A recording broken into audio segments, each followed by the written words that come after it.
Good evening and welcome back to another episode of AAL2 Turf Talk. We have a very special episode tonight as we're going to introduce you to two of the new teams for the 2026 season. We're going to kick this show off with the New Jersey Eagles, and we've got Coach Zay, the owner and head coach. Yeah. Very nice, very nice. For now. So I kind of wanted to just give you the floor a little bit to introduce your team and kind of give us the idea on how it came together. What led to you deciding to start a team and what brings you kind of where you're at today? Okay. I'm Zay, former player. I've been coaching and been an owner for 2 seasons now, 2 years. Started outdoor, 11 man, semi-pro. And I had got introduced to arena like really last year. When I was on the coaching staff of a Jersey team last year, and then I was just like so intrigued. I'm like, nah, yeah, let me bring the Eagles indoor. So like from there, it was just like full steam ahead. Like, yeah, this is where I'm going, and this is what I'm going to be doing. Gotcha. So when did the Eagles originally start then? Last fall. Okay. And you originally, like you said, started 11-man outdoor. And then, if you don't mind me asking, which team did you coach with last season in Jersey? The New Jersey Roughnecks. Oh, okay. Gotcha. Very nice. Very nice. Those guys had quite the season last year, so it was kind of fun, awesome to see how it started and how they were able to finish. It was very inspiring, honestly. So, so looking at the 2026 season, tell me a little bit about what brought you to the AAL2, other than obviously the desire to go indoors. Was there ever any other league in consideration, or was it all AAL2 for you? No, I was just all AAL2, honestly. Just like watching, I watched the Bearcats, and then like being a part of the season last year for the time when I was, it was just interesting. It was fun, it was exciting. It was fast paced, and it was just like I was just wondering why I never played indoor when I was playing, but yeah, it was definitely interesting. I've seen it before. I just never really even had like the urge to play it, honestly.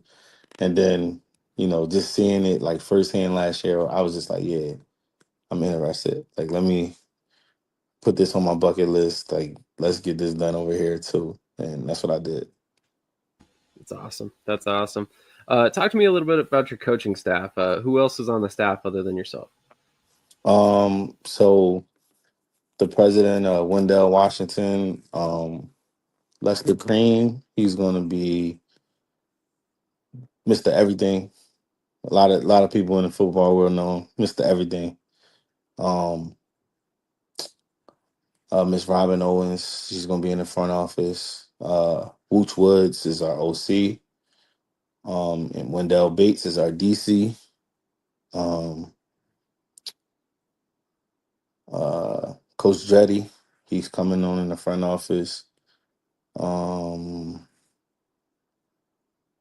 it's more. It's a lot more. I'm drawing a blank right now.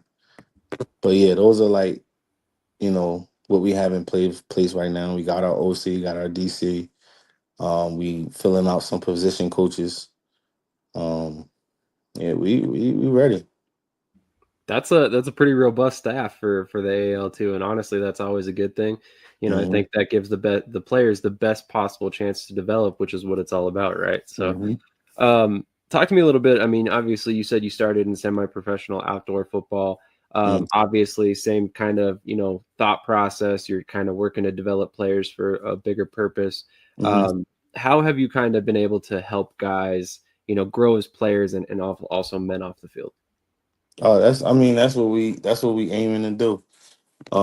We got a couple guys who we were gonna sign to our arena team, and they're playing with us currently, like outdoor, and they already got contracts to play with higher leagues. So that's what we doing. We got the film for the guys. If you need it, we give it to you.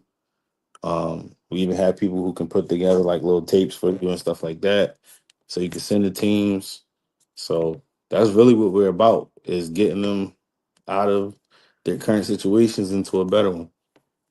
Like we're just a stepping stone for them to get where they're trying to get to. I don't plan on half of these guys being with me the entire season because some of them gonna get some calls, and that's more like a test to what we putting on the field. So yeah, that's the goal, is to get guys up there. Until we get up there, then I ain't trying to get nobody up. But yeah, until then, is to get those guys into those bigger stages. Absolutely. So you kind of alluded to it a little bit. So you have eventual goals to go to the professional level as a team. Yeah, that's I mean, that's the ultimate goal. You don't want to just stay stagnant. You know what I mean? So we're gonna build as much as we gotta build, and continue to expand the organization and just become as professional as we need to be, and get to the goal that we need to get to for it to become a professional, top tier league team in the top tier league. So yeah, that's the goal, man. But Makes right perfect now, sense. I'm focused on AL too. That makes sense. That makes sense. Well, obviously, with those goals of growth, I'm sure it comes, a need for sponsorships and partners. So, Yes, with sir. that, thought in mind, where can potential sponsors and partners find you to reach out if this is something they want to support? NewJerseyEagles.com. And you can email us at NewJerseyEagles24@gmail.com. We're on Instagram, New Jersey Eagles, Facebook, New Jersey Eagles. We got a TikTok. I don't control that. Uh, and I believe a Twitter. Might be New Jersey Eagles too. I don't really be on Twitter and TikTok, so I really don't know. But yeah, we got all of it. That's awesome. That's awesome. Okay, cool.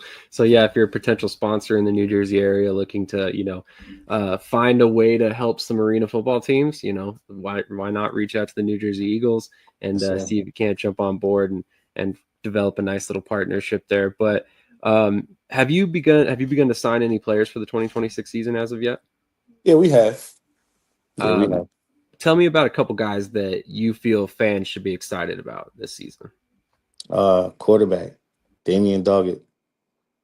Dude is electric. It's electric. Of course, wide receiver Darnell Wideman, Dylan Rika, another wide receiver, great route runner, possession catcher. Um, he just had like a 60, 70-yard bomb this past weekend. Dylan Rika. Um, Defensively, D line, I like Dylan Washington. Um, mm, Linebackers, I like Jesse Ajavon. Primo Pierce. I got my eyes like he playing with us right now. Um, it's a lot of people, man. It's a lot of people, man. And I don't want to. I feel bad if I miss somebody. Um, You're Jesus. good. I don't want to put you too much on the spot. You've already named quite a few Yeah, players. I named a lot of people, but yeah, Yep. no, we got our eyes on a lot of people. Um, we're just trying to build the best roster to compete. Love it. Love it. One question I wanted to ask you. I mean, obviously, the AAL2, if you look across the league, is very regionally based, which I'm sure is, part of the attraction for a team owner to come in because obviously travel is going to be very advantageous. Mhm. Um, so, I mean, how big of a factor was that for you in particular as a team owner, that the AAL2 is so logistically minded, so to speak? I mean, I actually like it.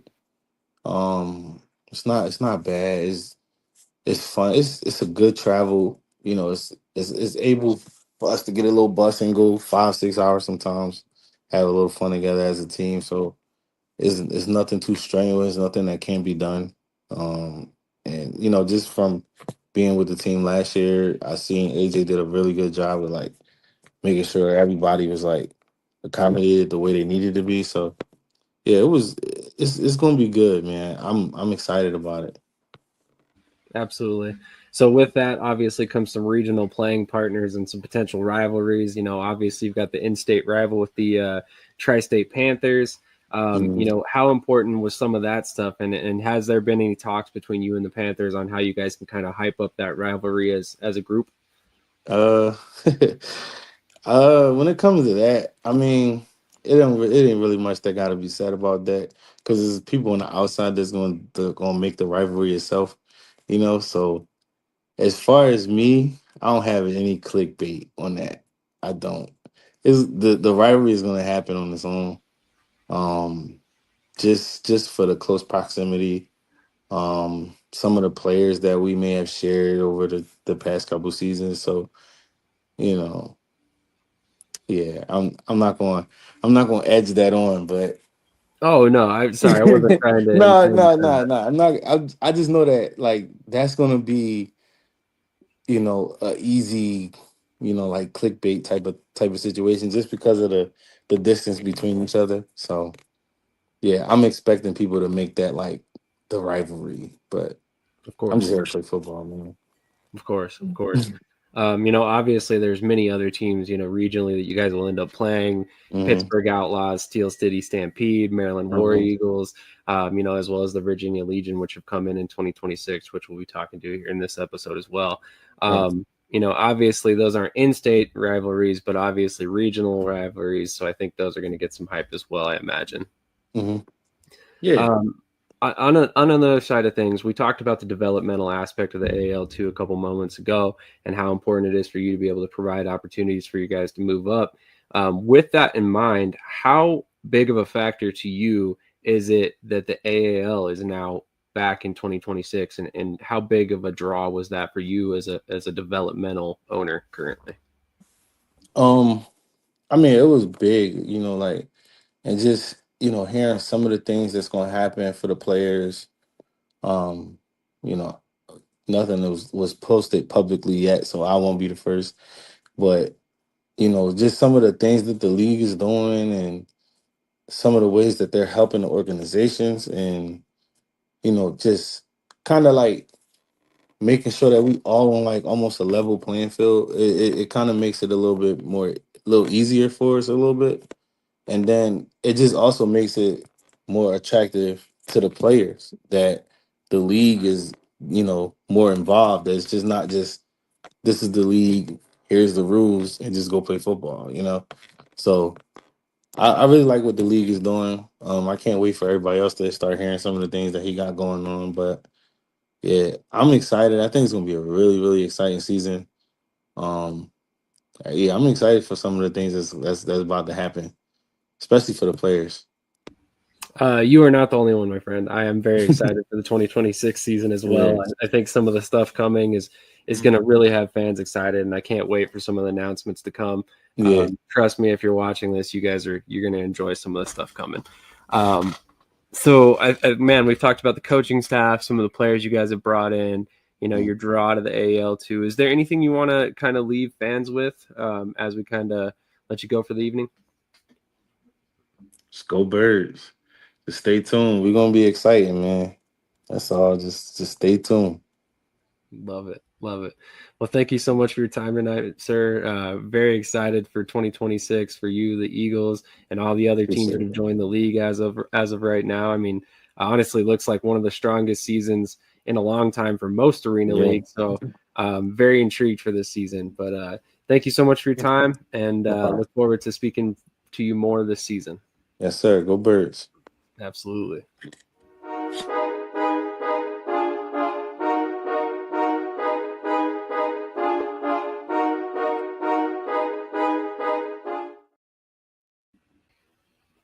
All right. We just spoke with the New Jersey Eagles. Here soon, we're going to transition over to the Carolina Aviators, which have been will join the league for the 2026 season as well. They are another one of the expansion teams for this season that have obviously a regional playing partner in the Carolina Predators as well. So another in-state rivalry to be formed going into 2026, which should tune in to be a very very awesome rivalry between the two teams. Perfect. Thank you so much for joining me, sir. How you doing tonight? I'm all right. How about yourself? Doing well. And obviously your name says Carolina Aviators, but what can people call you as an individual? Just call me, they just call me Coach Marrow. That's pretty much it. Gotcha. Okay, Coach. So happy to have you on tonight. I know we've kind of been talking about this for a while now. Recently connected with you on Facebook, but I'm excited to have you join the AAL2 for 2026. So let's Appreciate it. kind of back up all the way to the beginning for the Aviators. When was this team first formed, and how can fans find you on social media? Oh, wow. We actually were first formed it was 2018. And we was part of the EIF, the Elite Indoor Football League. That was our first year as formed as an organization. And they just went from there, kind of like took a few years off. And then, talked with some people and talked with some of my guys, and they wanted to bring it back, so we ended up bringing it back. So here we are. That's awesome. That's awesome. So you said you initially played in the Elite Indoor Football League. Was that also arena style rules, or was that indoor style rules? It was indoor style. It was also indoor style itself. Very nice, very nice. So 2-man motion, no jack limitations, all that. Yeah, exactly. Same thing. Exactly. So talk to me a little bit about your coaching staff this season. What will your role be, and who else will be on the staff? Well, my role is I'll be the offensive coordinator. That's Coach Marrow. Then I got Coach Larry Green. He'll be my assistant head coach and my D coordinator. And then I brought in another veteran, Terrell Colvin. He'll be the wide receiver coach and the co-offensive coordinator. And then I brought in Coach Dozier. He was actually with me when we first started the Aviators the first time. He would be my linebacker coach and a special team coach. So the coaching staff that I actually brought in, if you go back to the D coordinator, Coach Green, he was with, he's been around arena football. He actually played arena football in Fayetteville, North Carolina with the Cape Fear Heroes and the Fayetteville Guards. And so he's been around it a lot. So he's a real strong guy on the defensive side. He actually played corner, and he played a little bit of linebacker in that segment. And then Coach Terrell, he's just been in the coaching staff he's been in the coaching segment for a long time. He was with he did some work with the Carolina Cobras, and then he did some work with the Torch, the Raleigh Torch.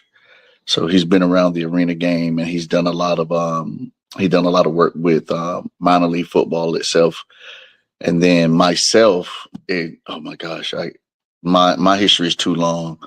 I started playing arena football in West Virginia, left there. Then I ended up going overseas to Germany, came back. My dad with the Carolina Cobras, the Raleigh Rebels, Winston-Salem Energy, Cape Fear, Wildcats, Carolina Speed. I've been around it a lot. Basically, more or less every team that's been in Carolina, it sounds like. Pretty much. That's awesome. If you look at it that way, yeah, exactly.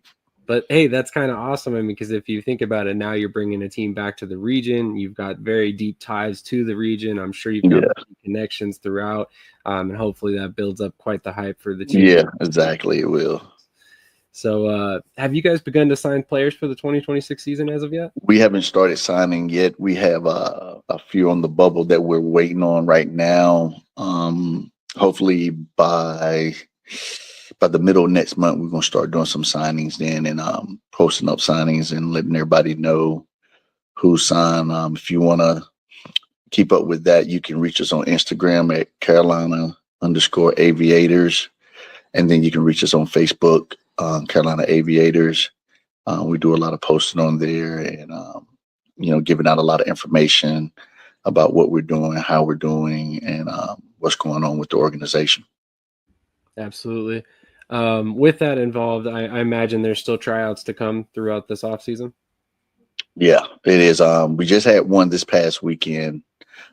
It was actually it was pretty good. Not a bad turnout.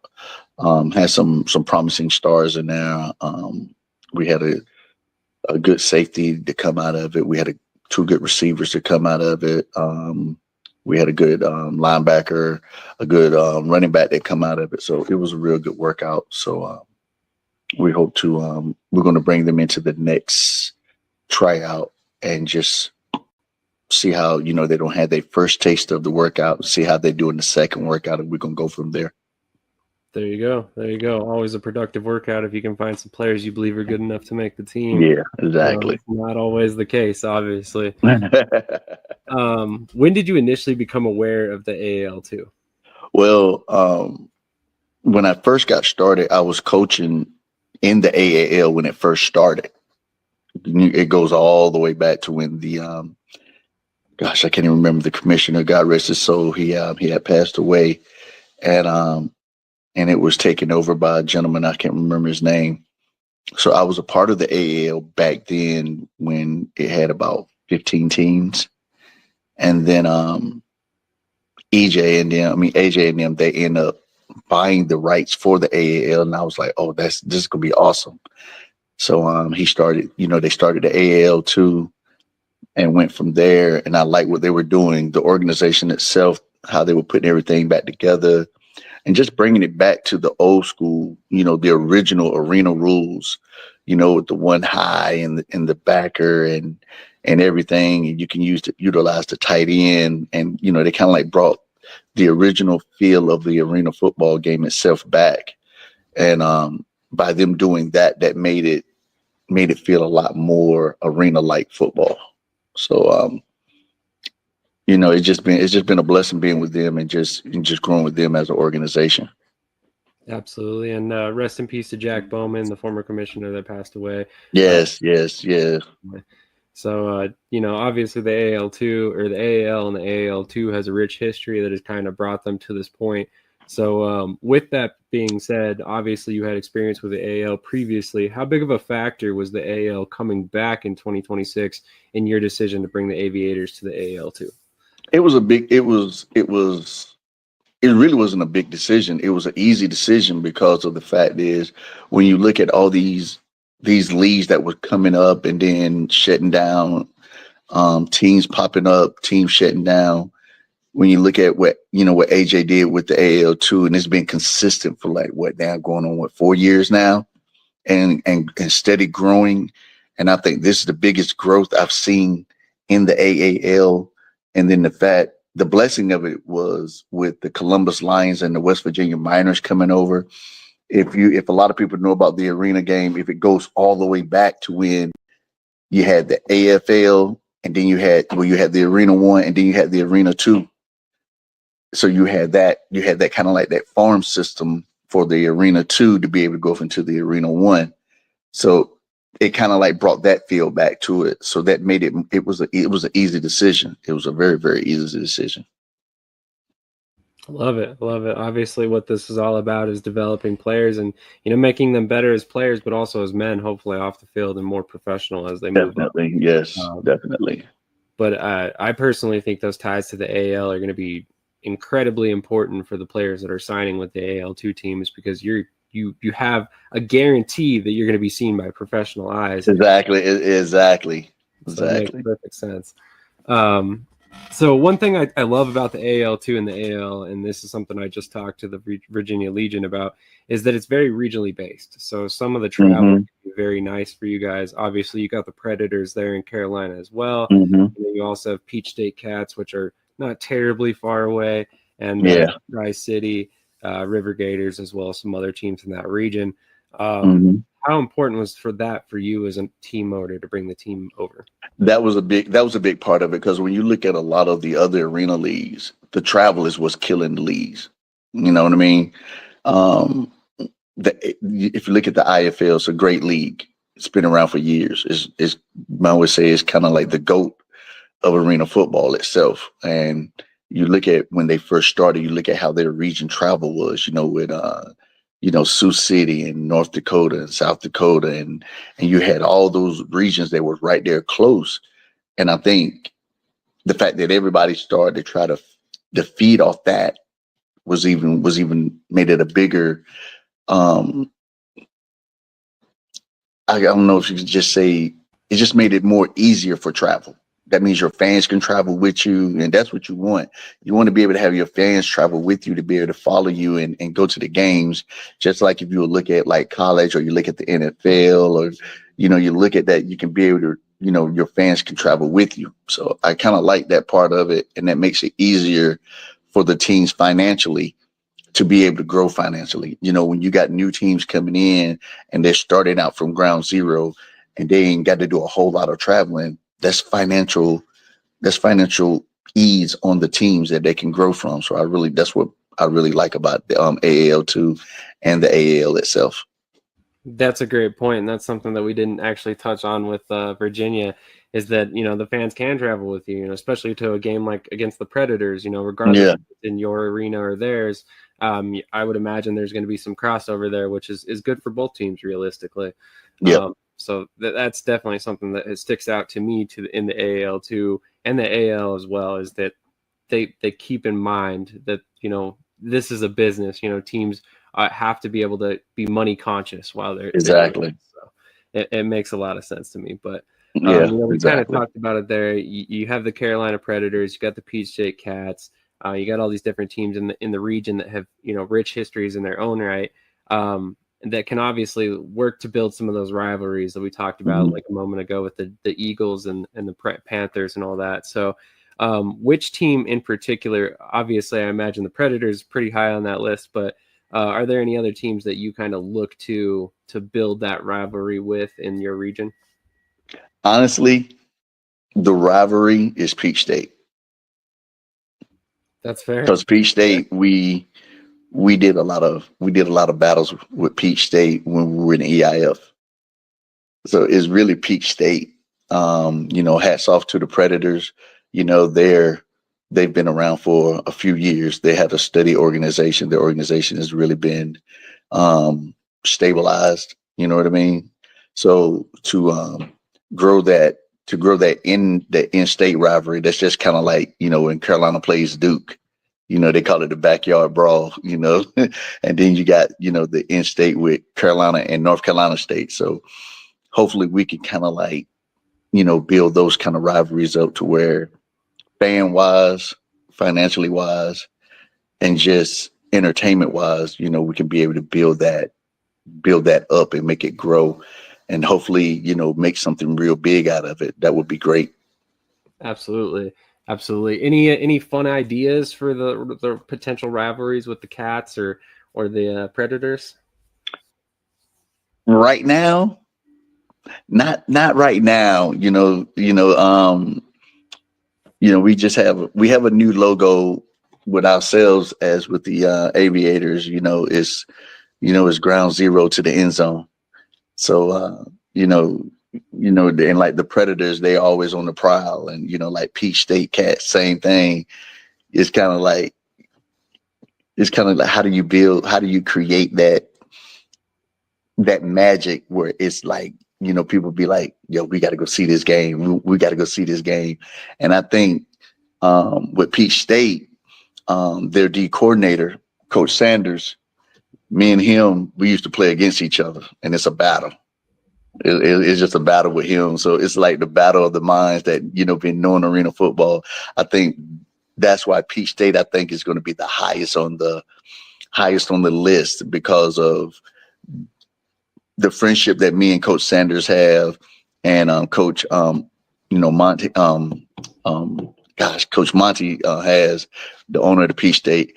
That rivalry with them, and what they bring to the table and the competition that they bring to the table, it makes me want to build my team up to want to be able to have that competition against them. And the same thing with the Predators. He always brings a group of guys in, and with us, some of his guys that he have are going to know my guys. So it's going to be a competition level with there. So it's kind of hard to say what can that magic be out of it, because it's gonna really be like, friends on friends, and they got to look at each other when they go home. So that's gonna be interesting right there.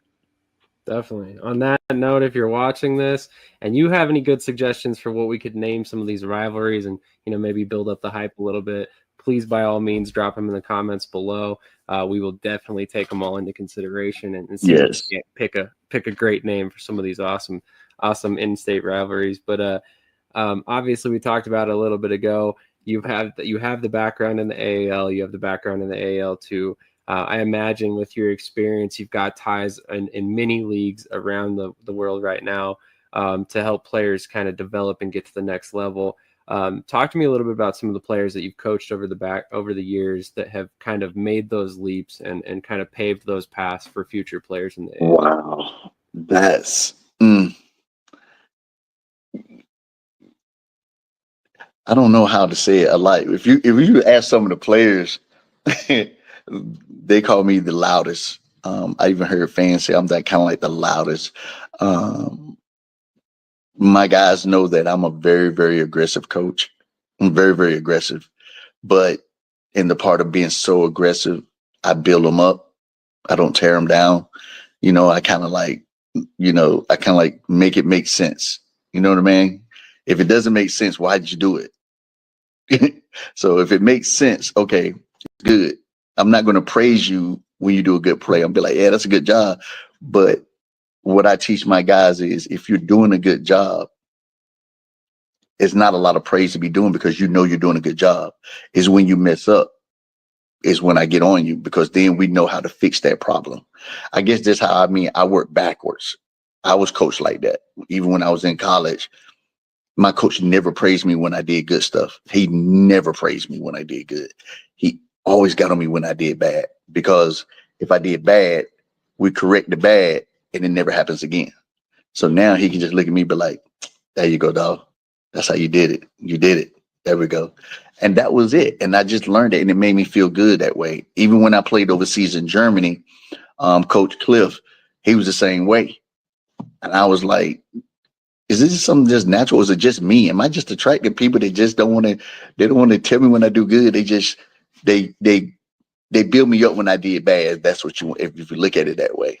And that's how I think I look at to my coaching now. I've coached a lot of guys like Jonathan, that was his first year playing arena football. He came from semi-pro, and he's very coachable, and he just listened. He got picked up by the Mississippi Wolfpack. RJ, he played at Shaw University. He played nose, and he was another one. Like one time, he even talks about that to this day. He'll be like, Coach, I did bad and you wouldn't pull me out. I said, what am I pull you out for? I left him in. He was dog tired. I said, you got to give me another play. He was dog tired. He come back then after the game, he come in, he said, Coach, I know why you did it now, because I see the mistake that I did wrong. I said, there you go. So that's the way I coach. I'm very aggressive, but it's a build aggressive. And that's just how I am. Absolutely. And that's a good way to be. I mean, at the end of the day, if you're a player and you can clean up some of your weaknesses in your game, at the end of the day, you're going to become a better player, each play, each game, and then eventually, make your way to where you want to be. And that's exactly. So before I let you get out of here, is there anything you want to say to Aviators fans that are excited about the return of the team in 2026? Just get in the cockpit, get ready to take flight. It's going to be a nice ride. I love it. Also, I wanted to say I love your guys' logo. It looks awesome. So I appreciate it. Big shout outs to AJ. Big shout outs to AJ. He hooked me up on my logo. I should have known. Yeah, great logo. So I appreciate it. Absolutely. Thanks so much for your time tonight, Coach. Thank you for having me. Absolutely. Look forward to having you. All right. Have a good night. Absolutely. You too.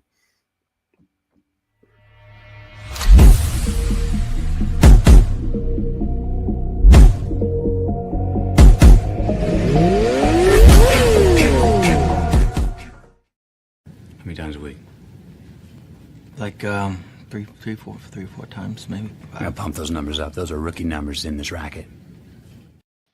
All right, now we are joined by B. Glenn from the Tri-City Rivergators. How are you doing this evening, sir? Almost morning, huh? Yeah, I'm Doing doing well. pretty good, man. How you doing? Doing well. Thanks for joining me tonight. I'm excited to have you on. How's your day going so far? It's going pretty good. Just kind of settling down a little bit at the house. I had a pretty busy day, so Very nice. feeling pretty good. Yeah, feeling pretty good. Definitely. What time zone you guys in? 'Cause it's 11 o'clock over here. I'm in the mountain time zone. I'm 2 hours behind, so I'm actually the reason this show gets recorded so late. So I apologize ahead of time. No problem, no problem. Actually, I have to do this after my kids go to bed, so that's typically. Hey, I understand. I just laid mine down not too long ago, so I definitely understand.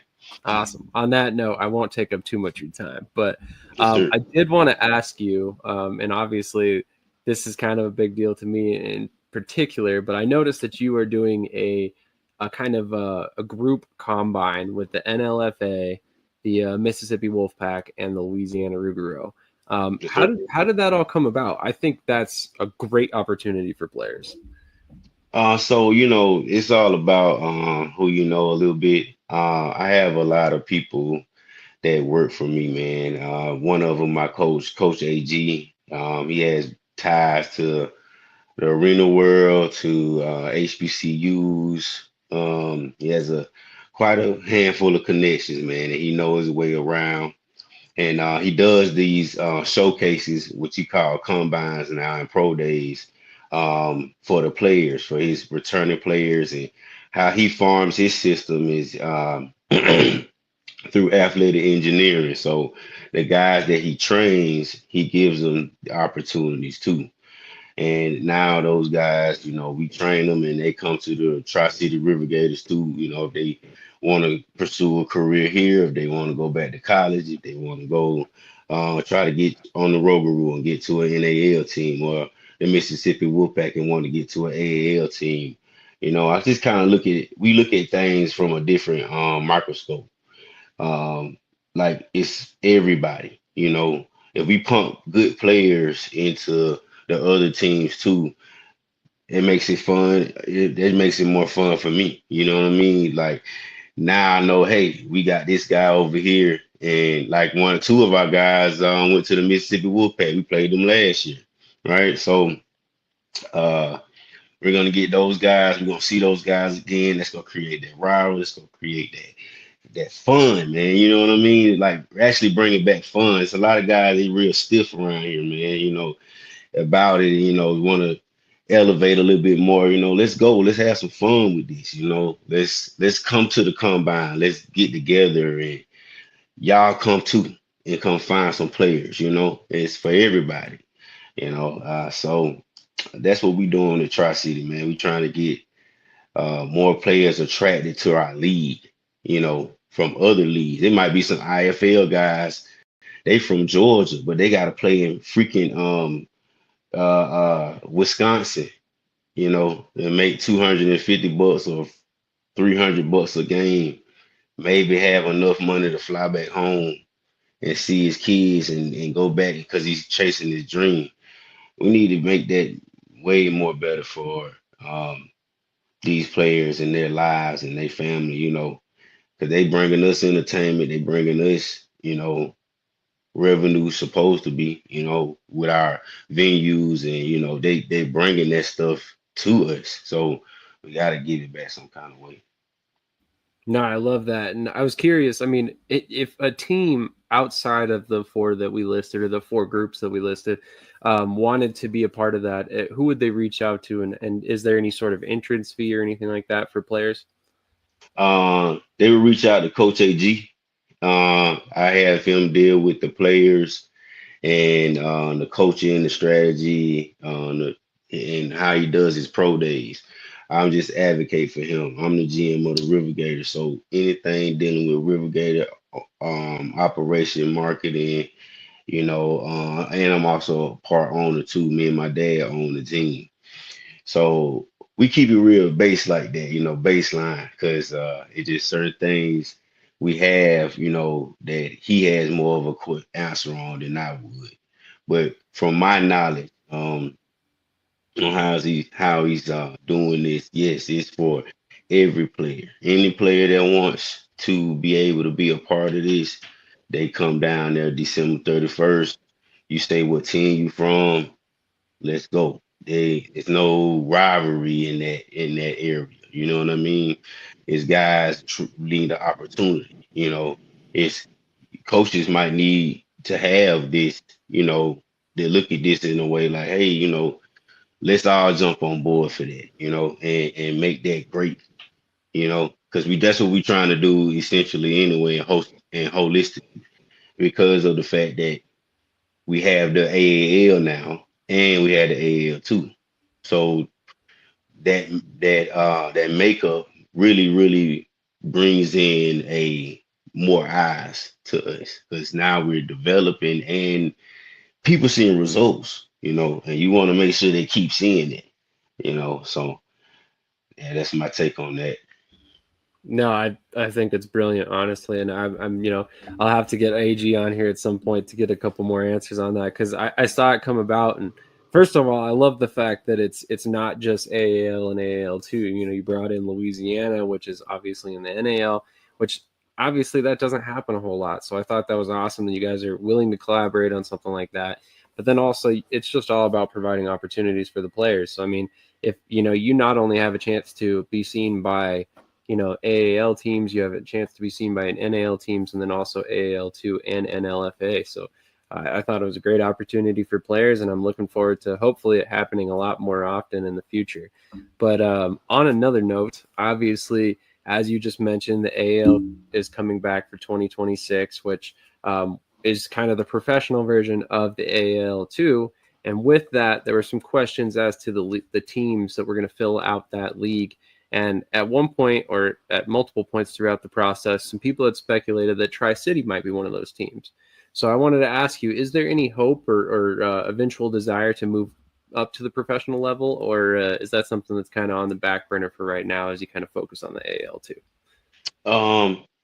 At this moment, if the idea is being explored, but I wouldn't be too hasty on it. Right now, I like the AL2. I like the way I'm getting to develop these players. I'm going to start bringing in more younger guys. Our team was really young last year.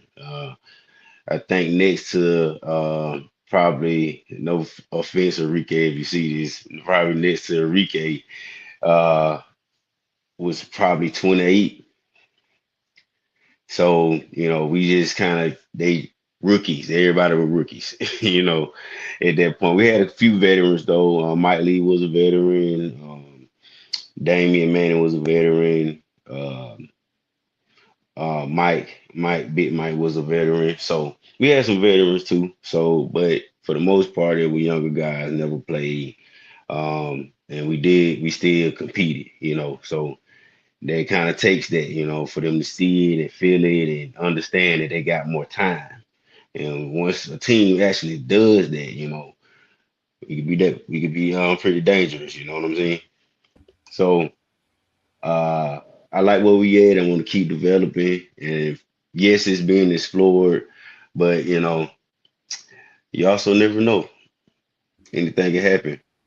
That's fair. That's fair. And, you kind of mentioned a moment ago, you've already had some players move up to the AAL with Mike Lee, Jazz Hex.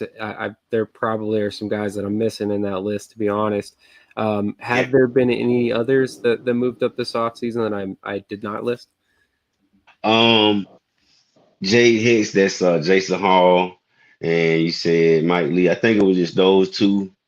I believe they picked up one of our linemen that we had recently, but we cut him not too long ago. But he was a very good sized guy, humble guy. Mike Lee, very feisty guy.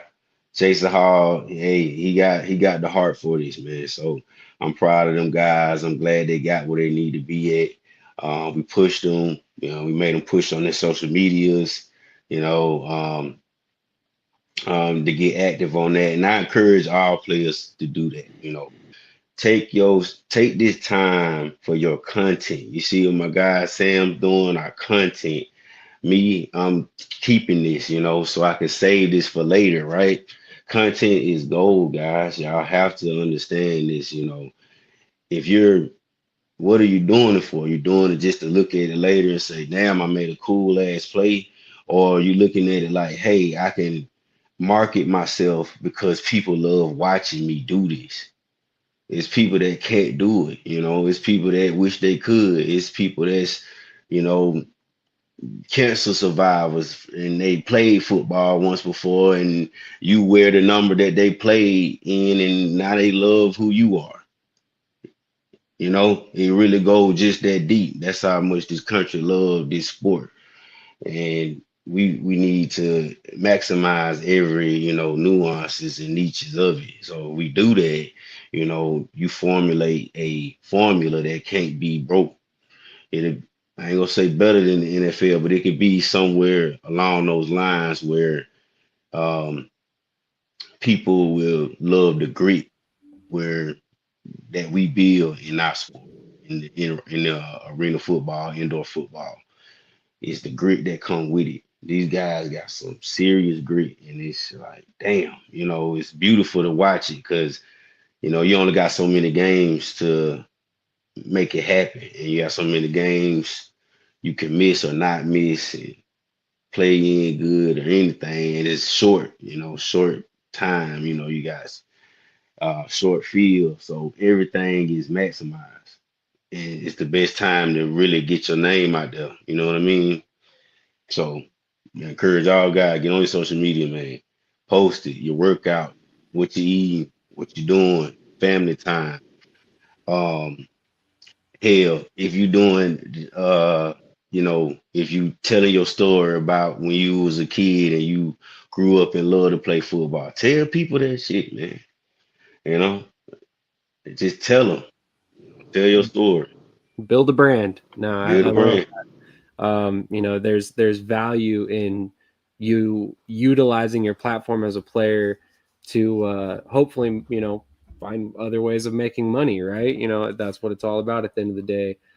So yeah, this content has, you know, many forms of value. It like you mentioned. So, you know, I'm glad you put that out there. And for any players that may want to get into this world, feel free to reach out. Happy to help you guys start a podcast, you know, get into There you go. content creation, anything you could possibly do.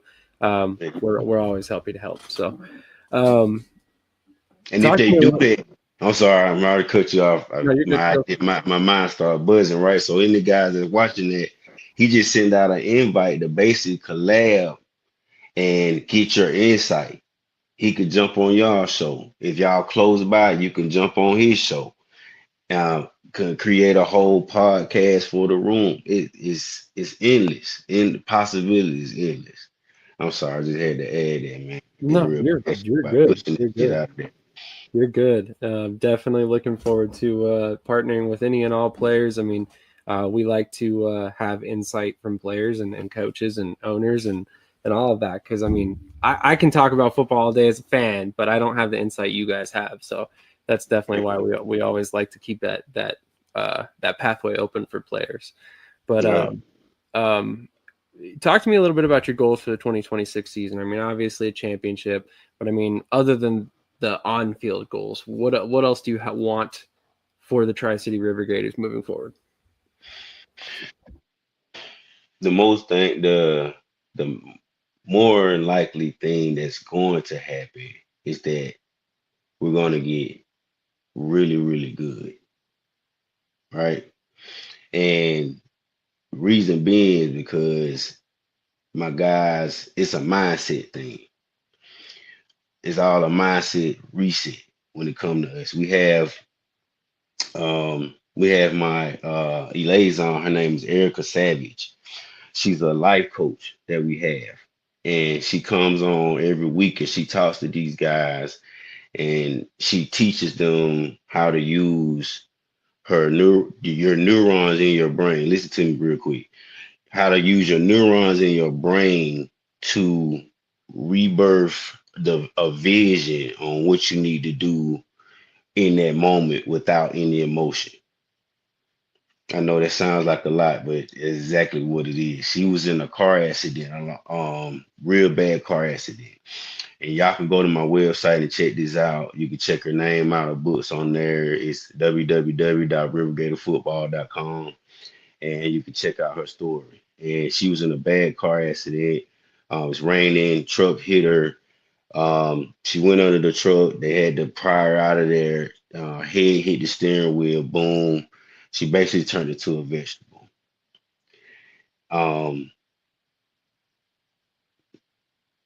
She's my cousin, actually. And she's my first cousin. And she, we thought we lost her. But she had a will to some God-given will to fight back and to become the person she is now. She was a liaison of CNN. She did things for CNN. She met the Pope, the first one for the other one, not this one now, but the one that passed away. She like high ranking in the military. She's very prestigious woman, and she had to learn. Her brain capacity went to a 5-year-old, right? And she came all the way back and got, she trained her brain. She reframed her brain. That's the name of her book. Reframed her brain to get past those blocks. Think about if you had to go all the way back to 5 years old, and not remember what you did, and you grown, but you just like, damn, I know I'm supposed to know how to do this because I see other grown people doing it, but I'm not doing it, and she reframed her brain to get to that, to get past those blocks. Sometimes football players, they get to a point where they left high school, they left college, and they got this block, right? They're good players, and because I had this block, they're good players, but it's something that's not they're not getting over yet. Maybe trauma from a coach or from a situation that took them out of college, or they got kicked out the house and they didn't get to pursue their dream because nobody really supported them. It could be anything, that blocked them from really reaching their goal. Or it could be something that's on the field that they're not getting through. It's all mindset. They physically can do this shit. Man, they running into a freaking wall and doing it with a smile on their face. You got to be kind of crazy to do that. You know what I mean? But in order to to actually put it in perspective for these guys, it's more for mental health for them to get them to the next level. So when they do get to the next level, they're thinking on another mindset, not just I'm playing indoor football or I'm playing semi-pro football, or they're carrying themselves, a little better. Now they thinking like, okay, I can really get past this obstacle, this mental block, this whatever I'm dealing with to keep going. You know what I mean? And we do that for our players on our team. We meet with them I think it's Thursday or Friday, and give them that. So it's a mindset thing for us. Hey, mindset's important in life in general, not just football. So I think that's a great opportunity for players to like you said, reframe their mind and prepare themselves to be a professional player, or just to be a better person in general. So exactly, bro. I think that's awesome. Any final words for the fans before I let you get out of here for the night? Yeah, man. We got a trial. We just had our trial. I think it was a couple weeks ago in Huntsville, Alabama. Went pretty good. We had Fox 54 come out. Shout out to Valentina. And she came out. She did a story on us. She did a nice little piece. It got around the town a little bit, so we got some Rivergator fans that's really looking forward to this. So y'all come out, y'all go visit www.rivergatorfootball.com. You also follow us on Instagram, Tri-City Rivergator, TriCityRivergator.com. Facebook is Rivergator only, just Rivergator. All right. And just God bless to everybody in the AL2 that just came in. Hey man, let's make this happen, man. Hey, we might get an ESPN deal in a minute. There you go. There you go. Love it. Well, thank you for your time tonight, Coach, and I'm looking forward to this season. Can't wait to see what 2026 has in store for the AL2 and the Rivergators in general. All right, man. Appreciate you, Shady. I'll holler at Definitely you, have man. a great night, man. Yes, sir.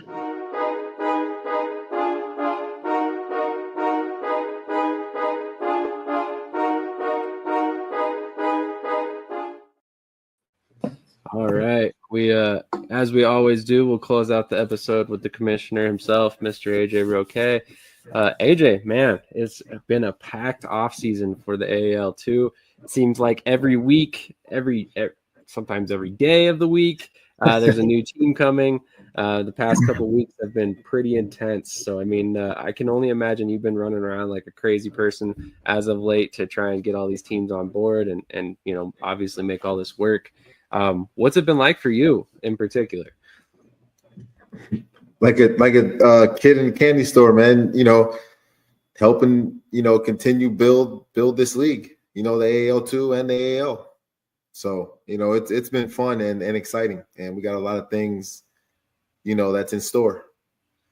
Absolutely. I alluded to it a little bit earlier. Obviously I'm not going to break any news here tonight, but definitely you want to be keeping a close eye on the AAL2 page, the AAL page, for any upcoming announcements, because I'm sure there are going to be some announcements coming soon that the fans are really going to enjoy on top of all these teams that you've added. So talk to me a little bit about the decision to bring back the AAL in 2026. I mean, obviously that's kind of a huge move for the AAL2 as well.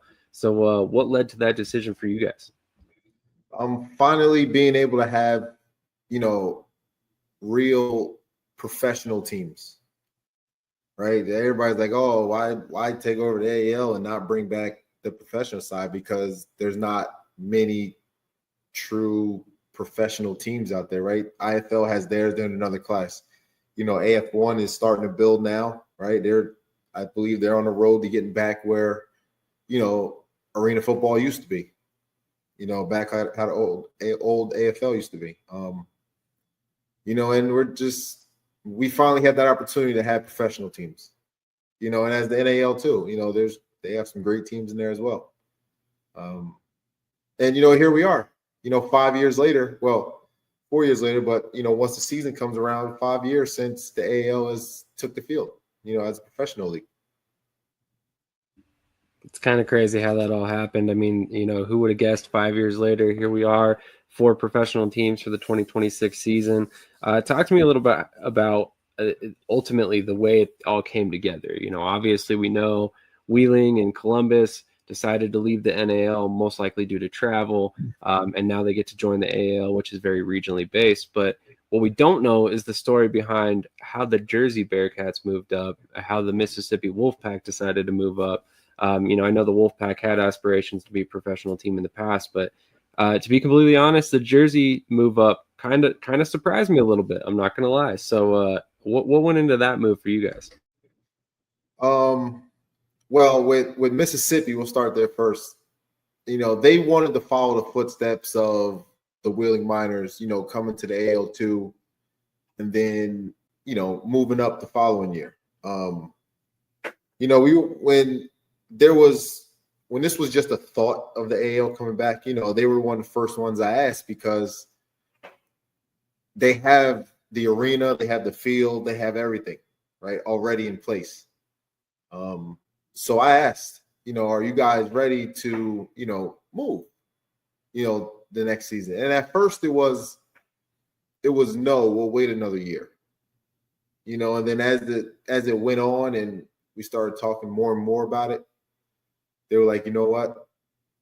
Eddie was like, let's do it. And here we are, and the AAL is coming back and, they're a part of that now after winning the AAL2 championship. The Bearcats, kind of also how it came about was, they've been around for, going into their 7th season. And every year they progress, right, with the athletes they bring in. And I think though more of the arena world seen that when they played the minors back in 2024, right, and how close those games were compared to some of the other games, that the minors had. And I think they'd be a perfect fit, to kicking off this 4-team AAL league, right? And because you got to start somewhere, right? And I think the 4 teams that we have in there with Columbus, Wheeling, Wolfpack, and Bearcats, is going to be more competitive than people think, right? Because people see names, right, instead of what's actually being built, on the other teams. Absolutely. I think that's definitely something. I mean, obviously, if you look at the surface of things, I guess people could overlook some of the moves. But if you really think about it, I mean, one thing that struck me is you now have the 2023 AAL2 champion, the 2024, and the 2025 AAL2 champion all in the same league. Yeah, You also have Columbus, which has won championships in multiple leagues. So really, it's a league of champions when you look at it from that perspective. So I anticipate this being an extremely competitive season and an extreme parity. I don't see any one team necessarily separating themselves in a dramatic fashion. Obviously injuries can happen and stuff can change, but organizationally, I think all of these teams stand fairly close together, honestly. So I'm very excited to see, what it all has in store. But, also on the other side of things, I mean, not only were you building the professional side, but then the AL2 has ballooned, in a good way. You add the Carolina Aviators, you add the Tri-State Panthers, you add the Legion, you add the Jersey Eagles. It just seems like I said, you guys were adding teams week after week after week, and it just slowly ballooned in a good way. How have you been able to make all these connections and make it all kind of come together like this? Because I mean, obviously there was a plan here because you see how it's broken down regionally, and it just makes a ton of sense logistically. Mm-hmm. So, to be honest, and at first I didn't really think of it like this. This fall league that, they're playing arena football more in the fall now, these leagues. And to be honest, paying attention to those teams that are in those leagues, right? In those areas that we already have teams. Because I really wasn't paying too much attention to it, because usually spring is when you see, arena football. But, these teams and the other part was a lot of these leagues have teams that are spread out. Right. So you see which teams can make travel, which teams can't, right? Which teams look good on the field, with uniforms and, everybody has the correct helmet on and stuff like that. And now you hone into, okay, what teams can actually make it in the AL2 with what we're trying to do. And it's like a process of elimination. Mid-Michigan Grizzlies. Perfect. We had only Outlaws, the Avengers last year, and it was just those two. We started the season. Now we got the Michigan Raptors, Mid-Michigan Grizzlies, and the Ohio Legends. So now you got 5 teams out there now. And that was one of our biggest concerns going to this offseason was getting those guys' teams out there. Absolutely. And that was the one region that really stuck out to me. You go from just the Avengers and all of a sudden now you have 3 teams in Michigan. And it was virtually overnight, because you added the Grizzlies up and then it was like the Raptors like a couple of days later or a week later maybe. So I mean, obviously some of these moves make a little bit of sense. Obviously Jeff, who was previously with Avengers, are involved with the Raptors, so that kind of was a natural transition for him. But I mean, how did it come about with the Mid-Michigan Grizzlies? When did you first connect with them? Honestly, about 3 weeks ago. 2-3 weeks ago, yeah. That's crazy. I would have expected it would have been a lot earlier than that. No, again, it's more, paying attention to, what these leagues and teams have going on. And that's really what we've been doing. That makes sense. And I mean, honestly, a lot of these teams. Well, they always say, somebody's always watching, right? When you don't know it. Yeah, 100%. You're not wrong. Obviously, Mid-Michigan right now is playing in the Winter Indoor Football League with the Pittsburgh Outlaws and a couple other teams that have participated in the AL2. So definitely doesn't hurt some of those where you can kind of build on some of those rivalries they've got going on over there as well. If you don't mind me asking, what are the entrance fees for the AL2 for prospective teams that may be looking to join? For the AL2, it's $1,000. Extremely reasonable. I don't think I've ever heard of that low of an entrance fee. So I mean, from a team owner's perspective, definitely makes a lot of sense. If you're starting a team off and trying to make a jump to the professional level, that's awesome. We're not here to take people's money, right? We're not here to compete with any other league. We're none of that. Like, we want to build and create. That makes sense. Another question, again, if you don't want to say this quite yet, completely understand. When do you anticipate the AAL2 season starting in 2026? April 18th, we'll have an exhibition game against the AAL2. Oh, sorry. So that's the AAL season kicking off? Yes. Okay, gotcha. And when does the AAL2 season kick off? April 11th. Okay, perfect. So, I mean, really, your real kickoff is April 25th for the AAL. If you don't want to count the exhibition. Makes sense. So, I mean, obviously a pretty good opportunity for the players in the AAL2 to kind of get some film against some professional teams. So obviously a great opportunity for them, and then also a great opportunity for the AAL teams to scout the AAL2 talent. Right. Makes perfect sense to me. Yeah, and like always, it's strategically, put that way for reasons that, to come and make things interesting in the AAL and AAL2. Yeah, absolutely. I mean, it makes perfect sense to me, and obviously you're building more of those bridges to the professional level for players, which is what the AAL2 is all about.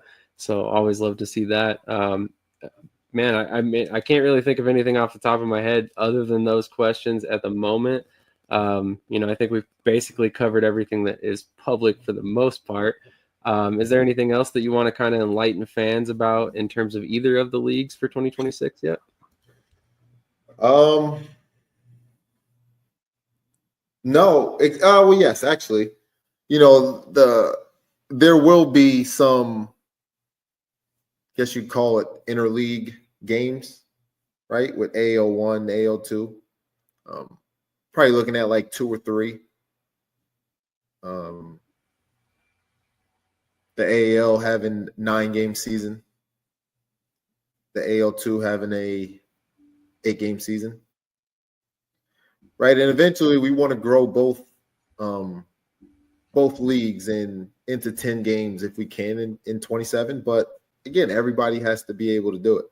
Can't just be, majority of the league, and then you leave out the 2 teams or whoever that's been stable, right? And you leave those behind. Now you lose teams. Right? You don't want to go backwards and lose somebody just because you want to, add a game or 2. That makes sense. Definitely makes sense. Not necessarily a bad thing to have a short season either. You definitely keep fans interested and invested for the future seasons, I think, doing that. So love to hear that. Very excited for the 2026 season. Like I said, I've been talking to you off camera a lot about all the additions. I honestly am.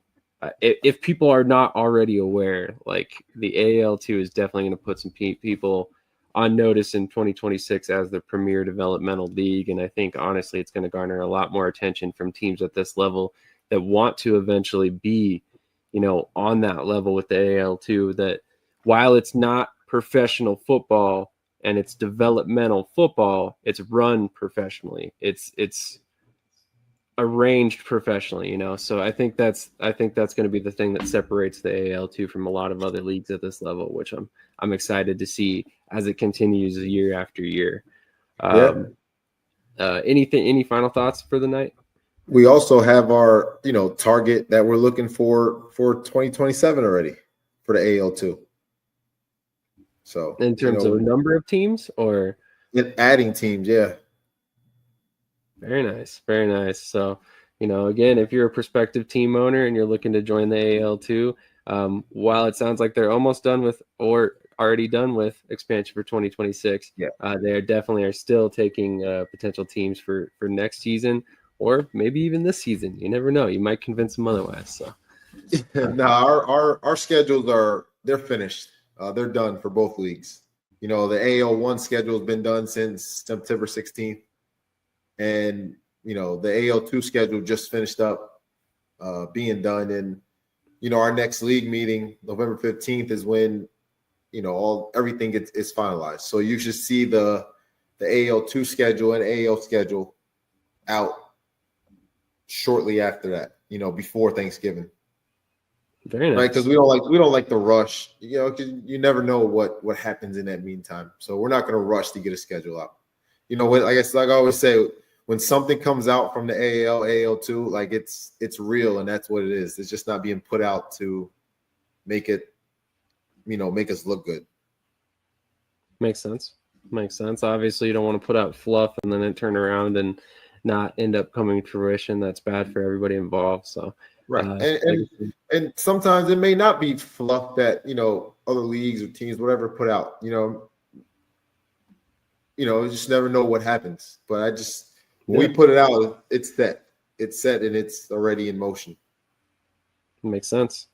Definitely makes sense. And like I said, I'm very excited for 2026. There's honestly, I'm all in on AAL2 and AAL this season, and obviously we will have a lot of coverage on Shady Sports Network moving forward in the future for all the teams, the leagues, and then also written and video. So if you like to read your content, we also got you covered there. So definitely check out ShadySportsNetwork.com. In fact, we will have another AAL2 article coming out in the next couple of days. Yep. So. And also you should see some more entertainment, in the AAL2 games, also AAL1 games as well. Really? Yeah, when the season comes around. Interesting. A little nugget there for fans and looking to make sure they're getting their money's worth in 2026. So exactly, the fan experience is definitely going to be better in both leagues for 26. Definitely. So you said schedules are coming out soon, next month or so. When do you anticipate season tickets going on sale for most of these teams, if they're not already? Columbus already dropped their season tickets when it's coming on sale, and their suites and stuff. And everybody else they'll be following suit. They're getting their trials together, and again, everybody when they're ready and everything's locked in is when they'll put out their information. Absolutely. And actually, come to think of it, I think Wheeling. Wheeling. Yep. It's not a rush for our guys. Like those guys, they've been around, right? They know what they're doing. True. Columbus and the Miners. That's very fair. And what I was about to say is I think the Miners actually do have their season tickets listed already. Now that I think about it, I believe I saw that on their Facebook page the other day. So if you are looking to get season tickets for some of these teams, definitely make sure you're checking out each one of their individual social medias, keeping updated, follow all the teams, follow the league pages, stay keep an eye on the website, stuff like that, because you don't want to miss any of the updates coming for 2026. I assure you there is some fun stuff to come. So very excited about this league this season. Any final thoughts for fans before we get out of here for the night? Yeah, just give us a shot. This will be the first year bringing back the AAL. And that's why we left it at 4, right, to build and make sure it's competitive and sustainable, right, to be able to get to 27. Makes perfect sense. Very excited about the future of the league, like I said. So if you're a fan, like I said, make sure you're following on all the social medias and following along. There's going to be a lot to come. And on that note, we will definitely catch you guys later on this off season. Stay tuned right here on Shady Sports Network as well. We'll have plenty of content coming out for you guys.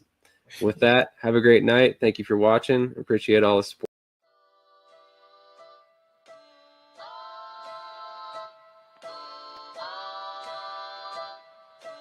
Retro.